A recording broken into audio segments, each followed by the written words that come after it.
grande parte da minha apresentação estará aqui projetado este slide com nada. Pronto. Não tem significado nenhum, muito menos teológico. É apenas um artifício de quem não sabe muito destas coisas para não vos mostrar já a primeira imagem. Pronto, é apenas isso. Gostava de agradecer a todos e é um prazer estar aqui, partilhar convosco uma reflexão que talvez saia um bocadinho, como se costuma dizer, um bocadinho da caixa no que respeita ao que é esperado, não só pela minha formação académica, pelo meu caminho cultural, mas também por mas mais especificamente por toda a abordagem que eu faço ao fenómeno religioso. E começava exatamente por aí, se quisermos olhar para o fenómeno Lutero, através do olhar da minha formação base, que é a história, nós na prática sabemos coisas muito difusas, muito complexas, quase muito escorregadias acerca deste homem, porque não sabemos exatamente o que é que ele queria naquele 31 de outubro de 1517, não sabemos exatamente como é que aquele documento também ganha tão rapidamente uma difusão e um peso. Sabemos que sim, que há um movimento que no fundo lhe vai fugir e que vai realizar algo que estava muito além daquilo que quase garantidamente, mas não podemos dizer garantidamente, seria a intenção inicial dele. Enfim, tornou-se num movimento de uma diversidade imensa, que é impossível categorizar em poucas palavras. Portanto, se nós quiséssemos dizer de forma honesta o que é Lutero, nós quase teríamos que dizer no limite que nós não sabemos o que é Lutero. E nós não sabemos o que é Lutero, em primeiro lugar, e esse é o primeiro aspecto que eu gostava de começar por valorizar aqui. Nós, em primeiro lugar, não sabemos o que é Lutero, porque nós, enquanto sociedade europeia, ou porque o demonizamos durante vários séculos, ou porque julgamos que o seguimos durante os mesmos séculos, nós temos inevitavelmente um olhar tolhido por uma dimensão que é em tudo menos objetiva. Portanto, nós, acima de tudo, mais que Lutero, nós temos representações de Lutero. Nós temos quadros de grelhas de leitura, heranças onde nos integramos, sejamos crentes ou não, e que nos dizem logo à partida, no fundo, o que é esse quadro valorativo que designamos por Lutero. Eu peço desculpa, vou estar constantemente aqui a olhar para o relógio porque tenho medo desta tirania do tempo. Há bocadinho fui eu a impô-la, agora tenho que ser eu a cumpri-la. Mudam-se os papéis. Agora, o que é que nós sabemos sobre Lutero, por exemplo, enquanto cultura portuguesa? A cultura portuguesa vai encontrar Lutero fundamentalmente fora de uma cultura apenas erudita, mas vai encontrar Lutero fundamentalmente no século XIX. No século XIX, depois das revoluções liberais, os meios católicos mais conservadores vão encontrar em Lutero a imagem perfeita para, numa pastoral muito marcada pelo medo, para, no fundo, criar uma figura, um exemplo que é demonizado. Há autores muitíssimo interessantes, nomeadamente o padre José de Sousa Amado, que tem várias obras sobre o protestantismo, em que demoniza verdadeiramente Lutero, sempre numa tríade que se vai construindo ao longo do século XIX, até à década de 40 do século XX, onde muitas vezes encontramos, numa propagandística ideológica, encontramos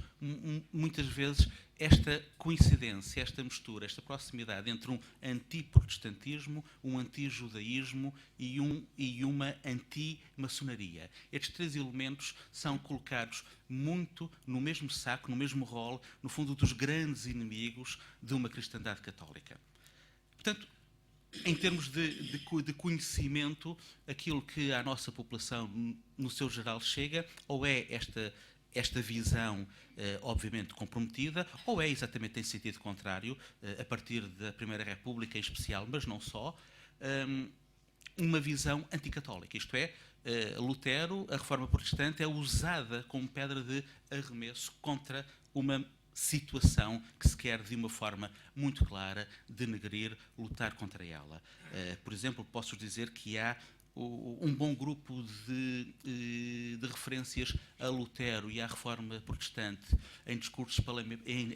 parlamentares durante a Primeira República, e garantidamente alguns daqueles deputados, para não dizer todos, que fazem grandes deambulações sobre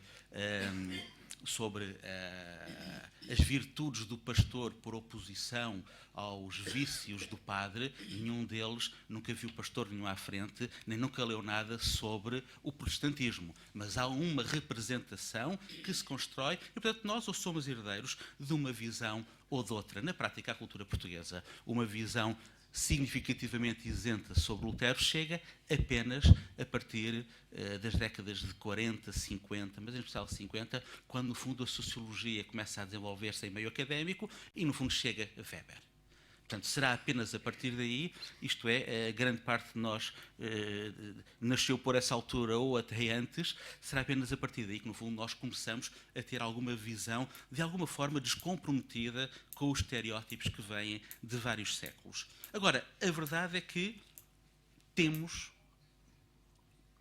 enquanto cultura, a tendência natural para achar que a representação, isto é, a visão, a imagem que se tem de qualquer realidade, neste caso de Lutero, é coesa, é sólida, é uniforme.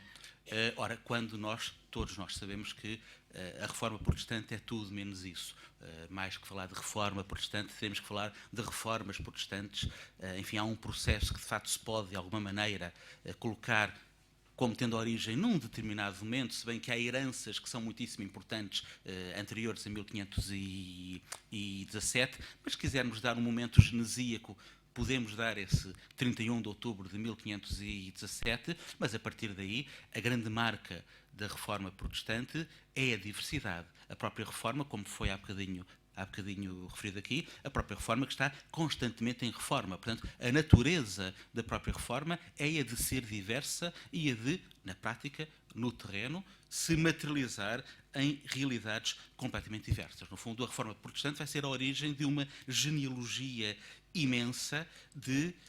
movimentos, de grupos, de reformas que vão pegar no que muitas vezes considera ser um pacote homogéneo de conteúdos da reforma, enfim, e cada grupo pega neles de forma significativamente diferente, valorizando-os, usando-os de forma,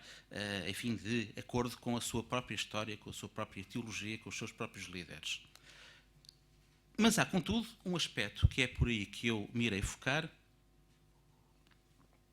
que é extremamente interessante nessa longa genealogia que vai de 1517 até 2017, se quisermos. E entre os muitos aspectos que nós poderíamos trazer para aqui, aquele que eu trago é o da escritura, o do texto sagrado, o texto bíblico. Já aqui foi falado diversíssimas vezes por vários autores, muitíssimo melhor do que eu poderia falar, da valorização teológica do texto bíblico, das traduções do texto bíblico, de tudo o que tem a ver com leitura e escrita, com cultura, do acesso ao texto bíblico, é claro. A mim, o que me interessa aqui neste momento é, no fundo, a relação que de facto foi, e aqui eu apanho a boleia que me caiu muitíssimo bem do professor Onésimo, quando trouxe a questão da valorização do Antigo Testamento dentro das tradições protestantes. A mim o que me interessa aqui de facto é o lugar do Antigo Testamento. E o lugar do Antigo Testamento nós inevitavelmente poderíamos e deveríamos, em especial nos Países Baixos, mas também na Suíça, também em França, questionar, é claro, com todo o sentido, a própria proximidade, não só geográfica e temporal, mas até no sentido da perseguição, a proximidade entre a nascente reforma e as comunidades judaicas, muitas delas, por exemplo, fugidas aqui de Portugal e Espanha. Há, efetivamente, uma proximidade muitíssimo grande em muitas cidades entre as comunidades judaicas e as comunidades protestantes. Uma história de vida, no fundo, uma história de vida desta relação entre as comunidades judaicas e as comunidades protestantes, como veremos no fim da minha apresentação, se vai manter em vários episódios que vão ocorrendo de forma, quase que podíamos dizer, de forma cíclica. Mas aqui, num primeiríssimo momento, sim, poderíamos equacionar essa proximidade às comunidades judaicas, mas se calhar o mais interessante é valorizar a aproximação, o usar mais, o citar mais os textos do Antigo Testamento através, de facto, dos aspectos teológicos que são pertinentes para as tradições reformadas. Enfim, o professor Onésimo há bocadinho falou das questões, no fundo, que são muito valorizadas também por Nietzsche, as questões, quase podemos dizer, de uma certa heroicidade que é dada ao homem, à qual eu, obviamente, juntava toda uma dimensão interessantíssima, que é a dimensão de uma exigência na relação com Deus. O Antigo Testamento permite todo um grupo de narrativas de exigência muitíssimo superior, mais do que exigência até, no fundo, a questão da aliança, isto é, a exigência que é materializada em alguma coisa, seja no campo do individual, seja no campo do coletivo. Portanto, o Antigo Testamento é, efetivamente, muitíssimo mais usado nas tradições protestantes e é usado, de facto, com um significado de valorização teológica, de valorização quer do indivíduo, quer do coletivo. Mas agora, indo mais para perto de nós, em termos cronológicos, num sentido quase que evolutivo das tradições de origem protestante, para mim, como objeto de estudo, é muitíssimo interessante a realidade do século XIX.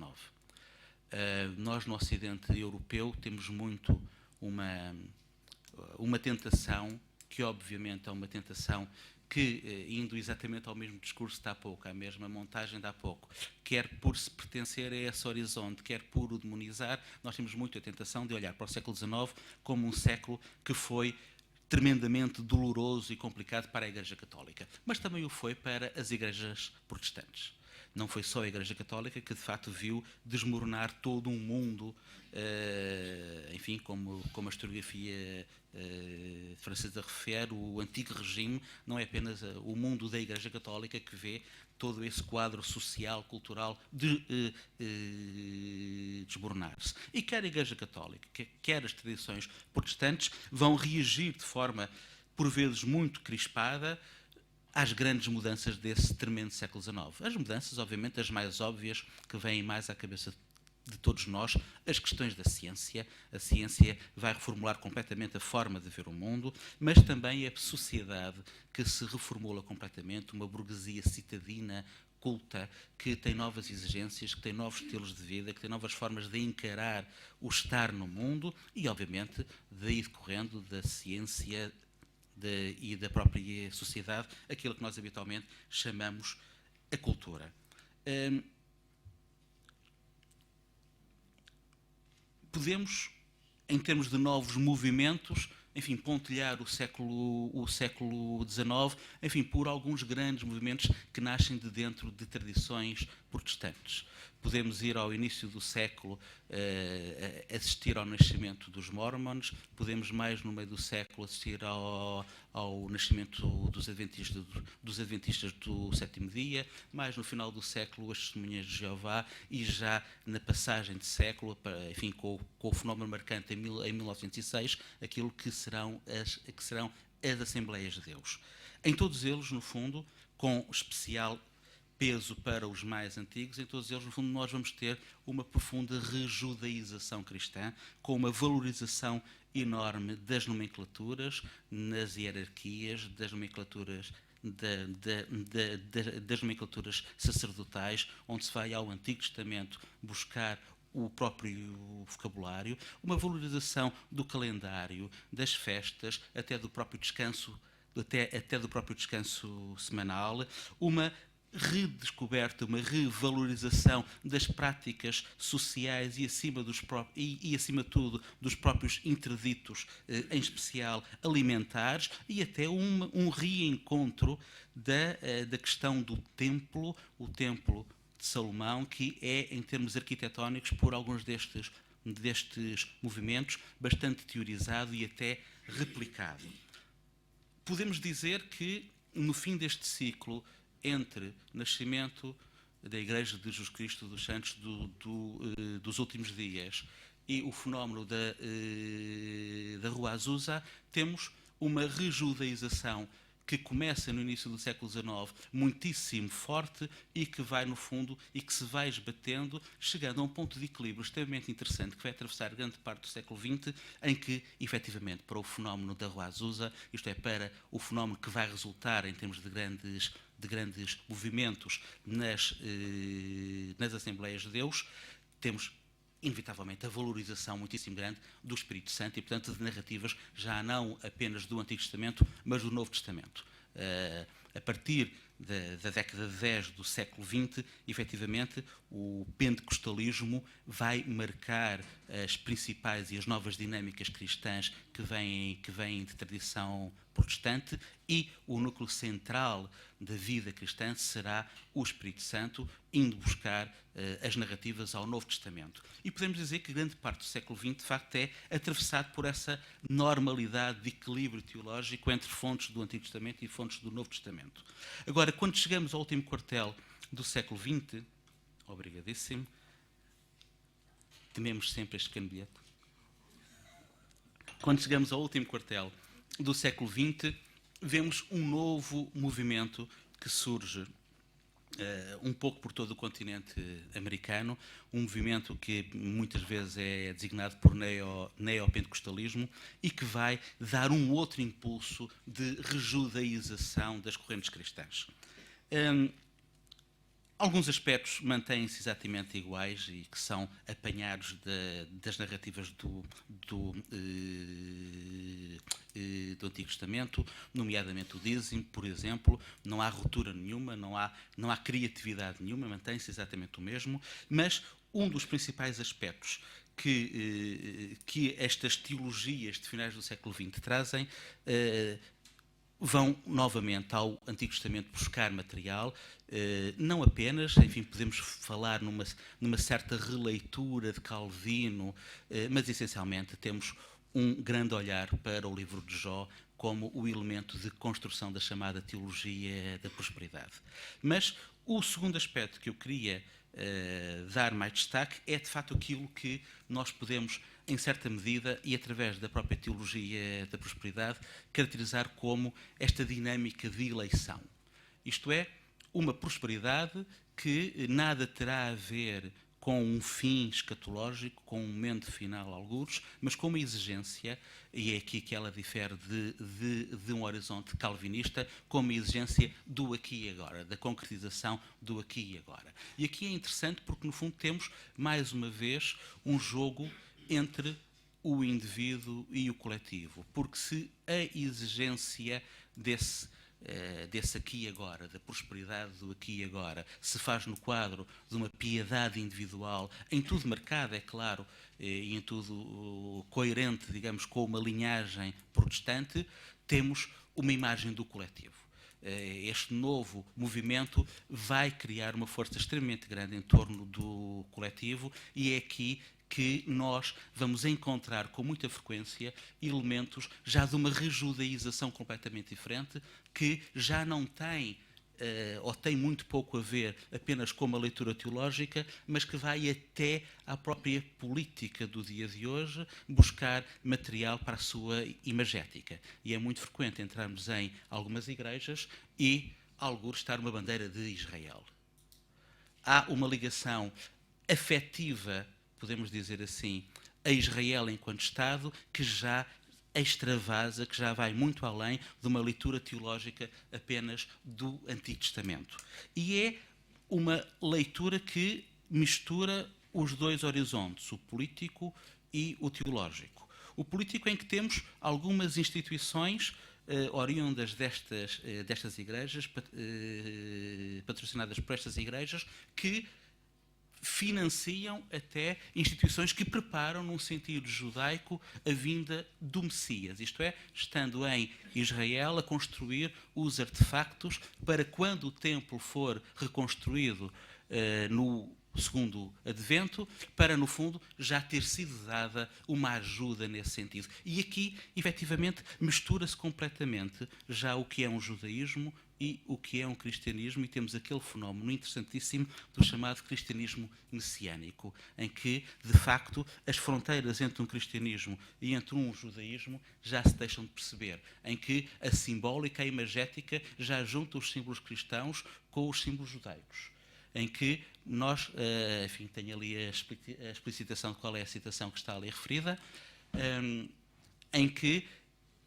a própria política internacional muitas vezes é definida e delimitada por este jogo religioso, em que nós temos um contraponto constante, por exemplo, na política norte-americana, extremamente interessante, em que governos republicanos apoiam muito mais a política de Israel, peço desculpa, sendo que os judeus norte-americanos são essencialmente democratas. Exatamente ao contrário. Ora, muito rapidamente, apenas algumas imagens mais. Esta é extremamente interessante. São os símbolos identitários passando para o quadro da nação, que são recriados nesta rejudaização cristã. E, obviamente, não podíamos fugir àquilo que é, acho eu, a peça mais interessante de uma rejudaização dos movimentos cristãos e a iurde e a construção do Templo de Salomão em São Paulo. Uma peça de arquitetura gigantesca, faustosa e simbolicamente muito interessante, porque de facto vai-se buscar toda a narrativa, toda a iconografia ao Antigo Testamento. Poderíamos dissecar longamente todas estas peças, mas há uma,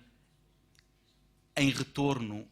a uma das críticas inicialmente feitas à Igreja de Roma, há um retorno até a um culto das imagens e, portanto, podemos dizer que, num fim de ciclo, já não estamos perante uma linha protestante, é claro, mas estamos perante um pós-protestantismo. Obrigado.